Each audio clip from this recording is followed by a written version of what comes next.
রাত তখন সবে 9টা বাজে। নিশা খাওয়া দাওয়া সেরে বিছানায় শুয়ে ল্যাপটপে একটা মুভি দেখছিল। হঠাৎ ফোনের নোটিফিকেশনের টুং শব্দে সে ঘাড় ঘুরিয়ে ফোনটা হাতে নেয়।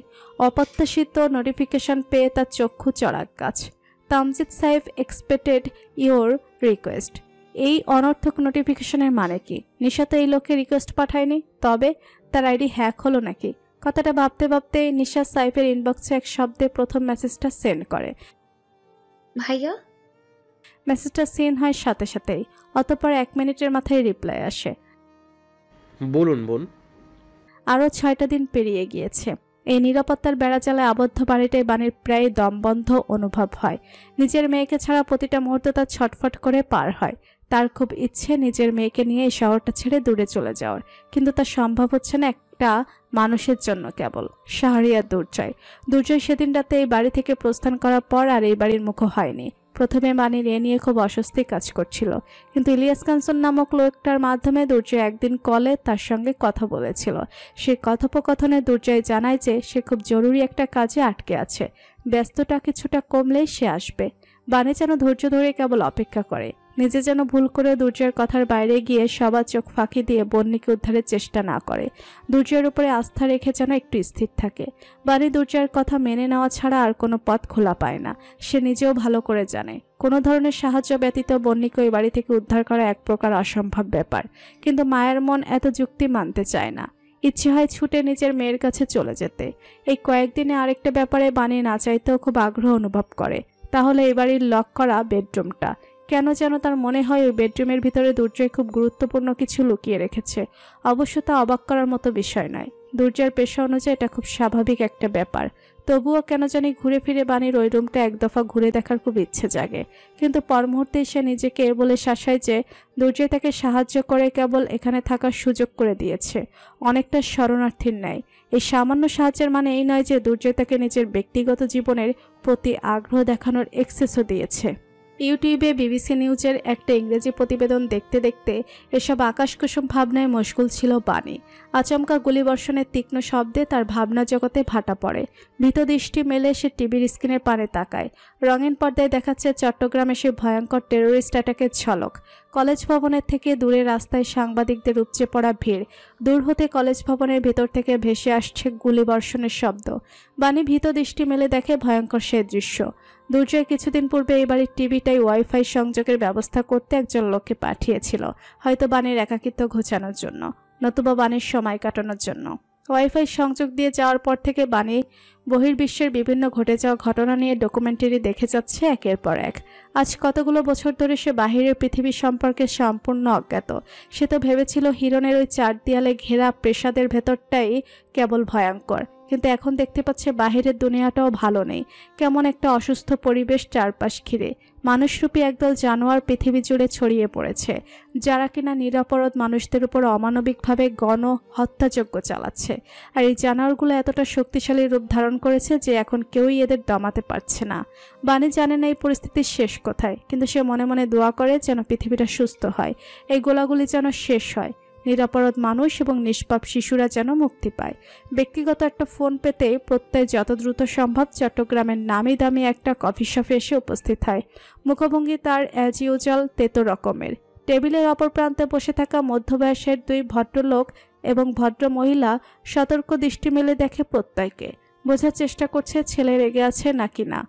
প্রত্যয় সেই দৃষ্টি উপেক্ষা ভদ্র মহিলার উদ্দেশ্যে সরাসরি বলে, তোমরা উইদাউট এনি নোটিস হঠাৎ চট্টগ্রাম এসেছ কি আমার চেহারা খুঁটিয়ে দেখতে? ভদ্রমহিলা নরম গলায় প্রত্যুত্তর করে, 3 মাস ধরে তুমি বাড়ি আসো না, আমাদের কি ইচ্ছে করে না তোমাকে একটু দেখার? প্রত্যেক টেবিলের উপর থাকা গরম কফি কাপটার পাশে হাত ছুঁয়ে উত্তর দেয়, ভিডিওগুলো তো দেখোই। এবার ভদ্রলোক সামান্য কেশে বলে ওঠে, শুনলাম তুমি নাকি আগামীকাল দেশের বাইরে যাচ্ছ। প্রত্যয়ের ভুরু এবার কুঁচকে আসে। সে বলে, তুমি আমার পিছনে কি গোয়েন্দা লাগিয়েছ? ভদ্রলোক প্রত্যয়ের মতেই মুখ কালো করে জবাব দেয়, তুমি হয়তো ভুলে যাচ্ছ তোমার পেশার উপরের পদের বেশ কিছু জনের সঙ্গে আমার ভালো সাক্ষাৎ রয়েছে। তুমি আমাকে নিজের জীবনে ব্যাপারে কিছু জানাও বা না দেখে আমি কিছু জানতে পারবো না, সেটা তোমার ভুল ধারণা। প্রত্যয় এবার গরম কফির মগে একটা চুমুক দিয়ে বলে, চট্টগ্রাম যেহেতু এসেছই আম্মুকে নিয়ে, তাহলে কক্সবাজারে ঘুরে যেও কিছুদিন।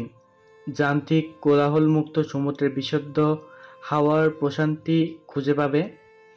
ছেলের এমন আউট অফ টপিক জবাবে মতিউর আরাফাত খুব বিরক্ত হয়। তিনি রাগ সংবরণ করে ফিসফিসিয়ে শুধায়, তুমি ফিলিস্তিনে যাচ্ছ ত্রাণ বিতরণ করতে? মাথা ঠিক আছে তোমার?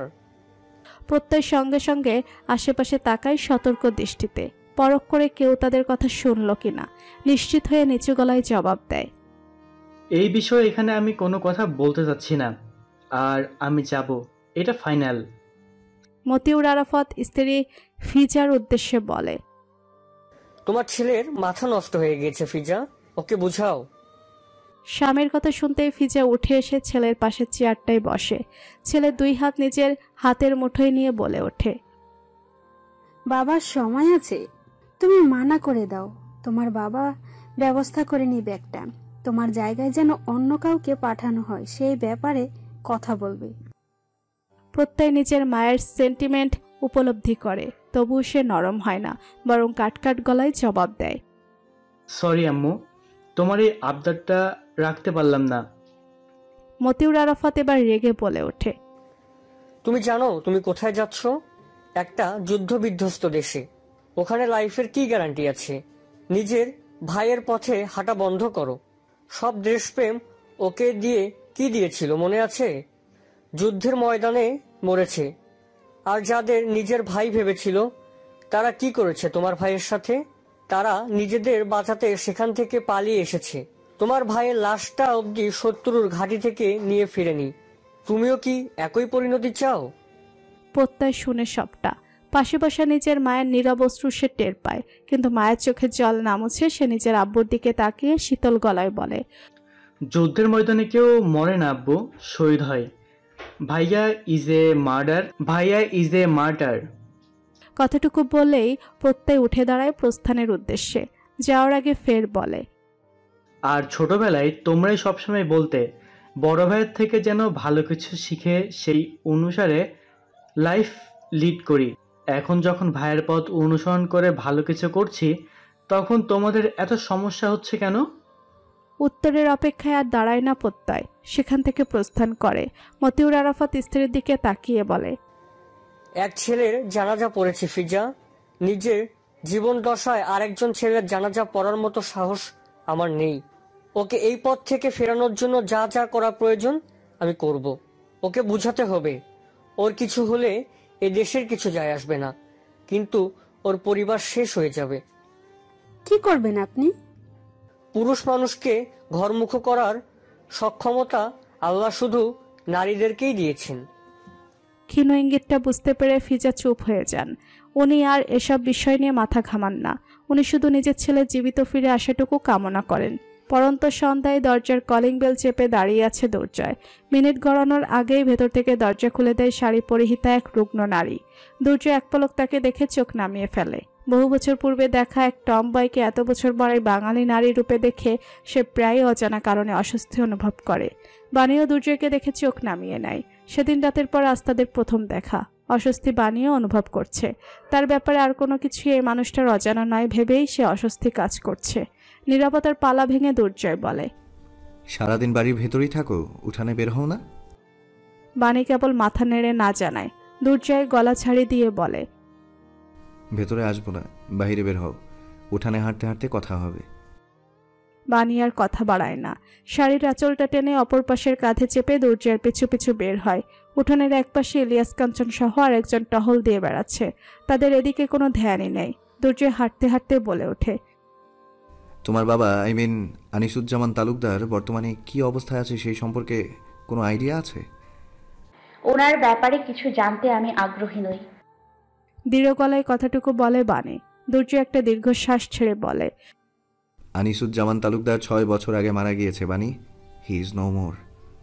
বাণী চকিতে দুর্জয়ের পানে তাকায়। অবাক সে, তবে দুঃখ অনুভব করছে না বিন্দু পরিমাণ। সে মাথা নত করে বলে, ও, জানতে চাইবে না কিভাবে মারা গেল? উনি কখনো জানতে চেয়েছিলেন একটা আগন্তুক লোকের বাড়িতে আমি কিভাবে বেঁচে আছি? বাড়ির চাপা ক্ষোভ তার কণ্ঠে স্পষ্ট ফুটে ওঠে। দুর্জয় নিজেই বলে ওঠে, তোমাদের বাড়িতে ডাকাত হামলা হয়েছিল, ডাকাতেরা কয়েক কোপে ওনাকে খুন করেছে। বাণী আগ্রহ পায় না এই ব্যাপারে কিছু না শোনার। লোকটাকে সে চরম ঘৃণা করে। সেই ঘৃণার মাঝে মায়ার কোনো স্থান নেই।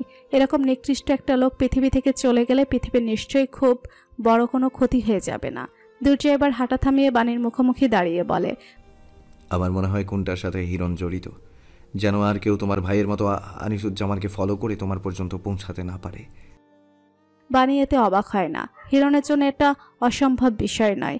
সেসব কথা বাদ দিয়ে সরাসরি বলে, I don't care about them, Durjoy. I only care about my daughter. আজকে 1 সপ্তাহ পেরিয়ে গিয়েছে ও আমাকে ছাড়া থাকছে। ও এখন অনেক ছোট। She needs me. দুর্জয় বুঝতে পারে বাণী আনিসুজ্জামান তালুকদার কিংবা হিরণ কারো ব্যাপারে কথা বলতে আগ্রহী নয়। তাই সে বলে, ট্রাস্ট মি, খুব দ্রুতই বন্যি তোমার কাছে থাকবে।